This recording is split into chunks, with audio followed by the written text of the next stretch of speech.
تو اس دھرتی کے اوپر جب یہ لڑائی چل رہی تھی جانوروں اور جراثیموں کے درمیان، تو چلتے چلتے چلتے صدیاں گزر گئیں، پھر جراثیم آہستہ آہستہ اپنے گھر بنا کے بیٹھ گئے جانوروں کے اندر۔ اب ہوتا یہ کہ اس ریلیشن شپ کو کہتے ہیں کمنزل یا سمبائوٹک، یا تو ایک دوسرے کو نقصان نہیں دیتے یا اتنا بیمار نہیں کرتے۔ انسان بعد میں آیا، انسان کی اگر ہسٹری دیکھا جائے تو 10 لاکھ سال بھی نہیں ہے۔ تو اگر انسان جب بعد میں اس دھرتی پہ آیا تو جو جراثیمہ ہیں وہ اس کے لیے نیا ہیں، تو جب تک وہ بار بار اس کو اٹیک کرتا ہے، بیمار ہوتا ہے، تو پھر مثال کے طور پہ ڈینگی آج سے 5 سال پہلے 6 سال پہلے آئی، پاکستان میں پہلے نہیں تھی، اور پھر اب ڈینگی کوئی اتنا بڑا مسئلہ نہیں رہا کیونکہ بار بار انفیکشن کرتے ہم نے امیونٹی ڈیولپ کر دی اور ہم بچ جاتے ہیں اس سے۔ پہلے بہت زیادہ لوگ مرتے تھے، پھر چکن گونیا اب آ گیا ہے تو اس کو ہم دیکھ رہے ہیں۔ کورونا میں اتنے لوگ مر رہے تھے شروعات میں، اب کووڈ جو ہے نا بار بار لگ رہا ہے انسان کو کیونکہ ہم نے امیونٹی ہارڈ امیونٹی آ گئی۔ ہو سکتا ہے کوئی نیا بچہ پیدا ہو اس میں زیادہ ہو، لیکن بچوں کو کووڈ نہیں افیکٹ کرتا۔ تو اسی طرح یہ ہوتا ہے۔ تو یہ ہمیں اس کانٹیکسٹ کو سمجھنا چاہیے کہ یہ جو جرثومے ہیں یہ ہم سے پہلے اس دھرتی پہ موجود ہیں، ہمارے لیے ناول ہیں جب ہمیں یا جانوروں سے انٹریکٹ کرتے ہیں یا ان کی جگہوں پہ۔ دیکھیں اگر جانوروں سے پرسپیکٹو سے دیکھا جائے تو زمین ہماری نہیں ہے، وہ ان کی ہے۔ تو ہم جب نئی جگہ پہ جا کے ہم نے جو ہے نا وہ بڑے بلڈوزر لے کے جب ان کو گھروں کو توڑتے ہیں، اینٹ جو آنٹ ہوتی ہے یا جو کیڑے مکوڑے ہوتے ہیں ان کے بھی تو گھر بنے ہیں، ان کے بھی خاندان ہیں، جو جنگلی جانور ہیں یا پرندے ہیں ان کے بھی خاندان ہیں، تو وہ کسی نہ کسی سیٹنگ میں وہ رہ رہے تھے۔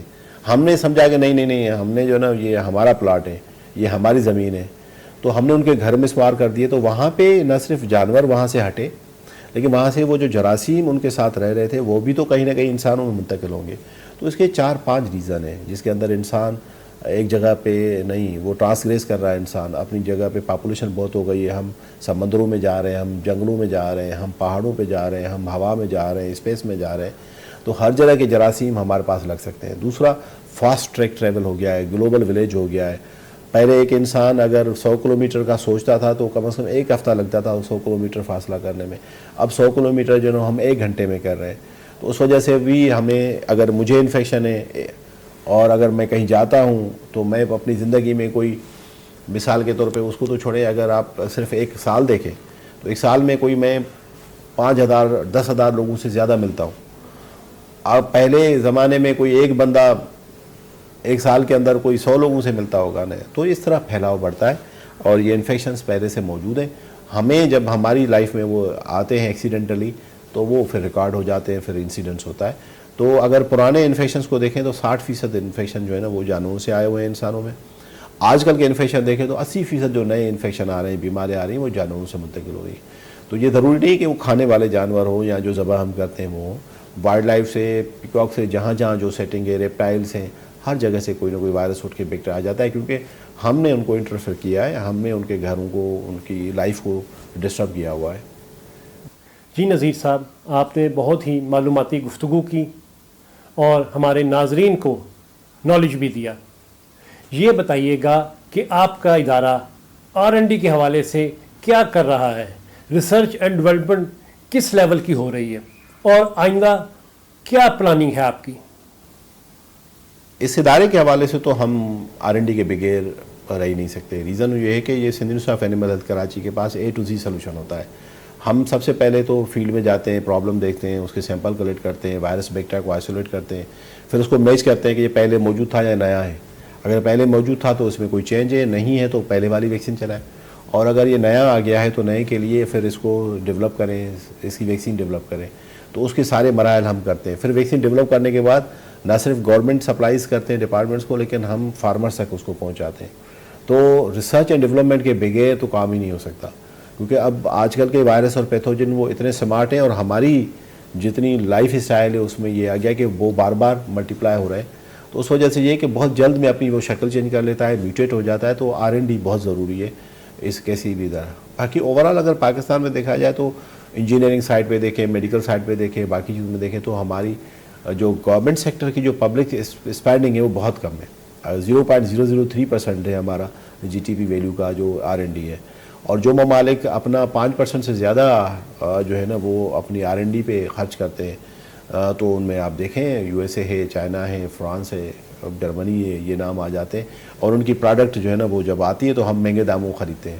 عام طور پہ اگر یہ پروڈکٹ ہم دیکھیں تو اس کی R&D کے اگر 5 روپے ہم خرچ کر لیتے اور خود بنا لیتے تو وہ چیز 50 روپے میں ہمیں گھر میں پڑتی.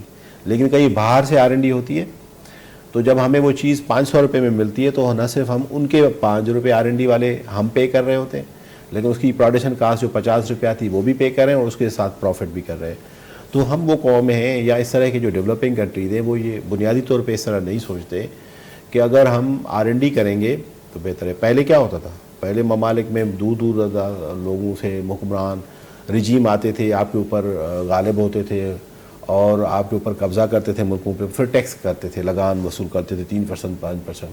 آج کل کا نیا زمانہ ہے, اس میں اس طرح کی فوجیں آ کے کسی کے اوپر حملہ نہیں کرتی. آج کل یہ سلسلہ ہے کہ بھائی اگر میرے پاس واچ ہے تو یہ پاکستان سے نہیں ہے, کہیں اور ممالک سے, چشمہ ہے تو کہیں اور ممالک سے, کمپیوٹر ہے تو کہیں اور سے. تو پہلے اگر میں کسی کا غلام تھا تو 3% یا 5% میں ٹیکس پے کر رہا تھا. اب تو میں ان کی 80% جو اس کی پروڈکٹس ہیں وہ یوز کرتا ہوں, تو ظاہر 80% ان کی بجٹ, ان کے جو معاملات R&D ہیں وہ ہم آپ سب لوگوں کے خرچے سے چل رہی ہیں. تو ان کو 3% 5% کلیکٹ کر کے حملہ کر کے کیا ضرورت ہے. اسی وجہ سے ہمیں اس طرح سوچنا چاہیے کہ R&D میں جب تک آپ as a country as a nation invest نہیں کریں گے تب تک آپ کے انڈیجنس سولوشن نہیں ملیں گے, تب تک آپ امپورٹ بیس کنٹری ہوں گے. آپ کتنا بھی کر لیں ہمیشہ ہمارا ٹریڈ ڈیفیسٹ رہے گا.